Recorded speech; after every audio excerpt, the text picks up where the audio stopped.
welcome back to our podcast. In this episode, we will be diving into our first short story, titled The Mark on the Wall. We hope you enjoy. So generally speaking, this story depicts the thoughts of a female narrator as she suddenly notices there is a small, round, dark mark on her wall.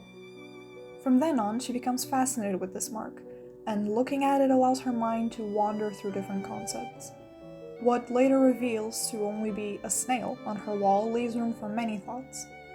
The short story begins with an important notion in Virginia Woolf's writing, the concept of scene making. Because our lives are a reflection of a constant interaction between our interior and the outside world, Woolf grants great importance to objects in order to properly place herself in reality.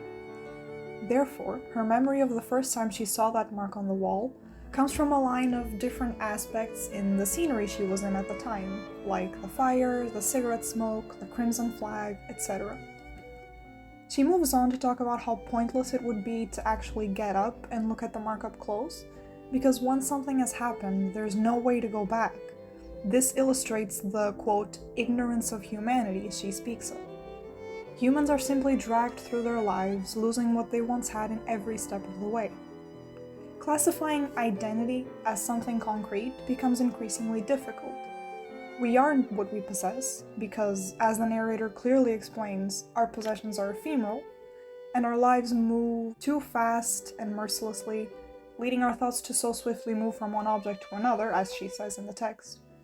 We see other people as somewhat of a reflection of ourselves, but how much can we blend our interior with our exterior? She speaks of the image she has of herself, which she quietly adores and protects from wild perceptions of her, perceptions that could stray too far from the original she deems she is. But what she sees in the omnibuses and underground railways, as she looks at others, are just half-phantoms.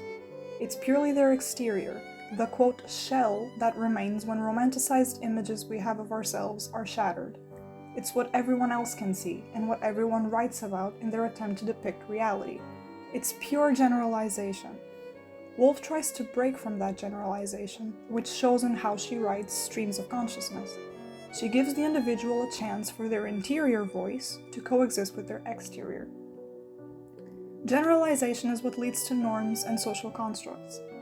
As is normal for an author who urges readers to look out the window and possesses a more liberal mindset in certain aspects, since Woolf was, as is known, a feminist, the narrator ends up reflecting on the state of the world as she looks at the mark. There are clear references to contemporary World War I and to different roles assigned to men and women. She references old rules that people used to live by purely for the sake of convention, talking about, quote, Sunday luncheons or special tablecloths, or about habits that, even though, as she says, no one liked, still prevailed purely for being a habit. The reason she brings up these old half-phantoms is to make a point that they aren't gone. People are still grouped together and forced to live in shallow norms, except this time she mentions men and women, referencing Whitaker's Table of Precedency, which depicts tables of precedency for royal, political, and religious families, shamelessly leaving out almost any trace of the female sex.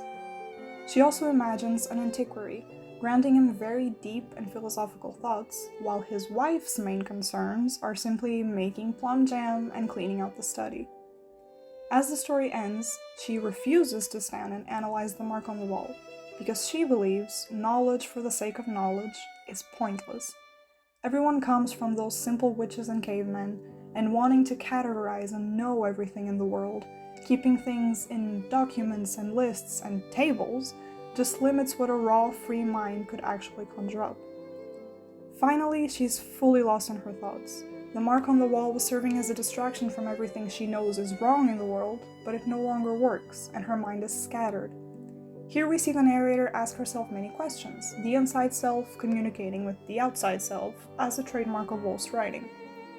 The narrator's presumed husband serves as a contrast for her. As she dwells in thoughts, he speaks plainly and simply, naming the mark for what it is, with no room for hesitation. The stream of consciousness versus the conventional. We hope you enjoyed this analysis. Thank you for listening.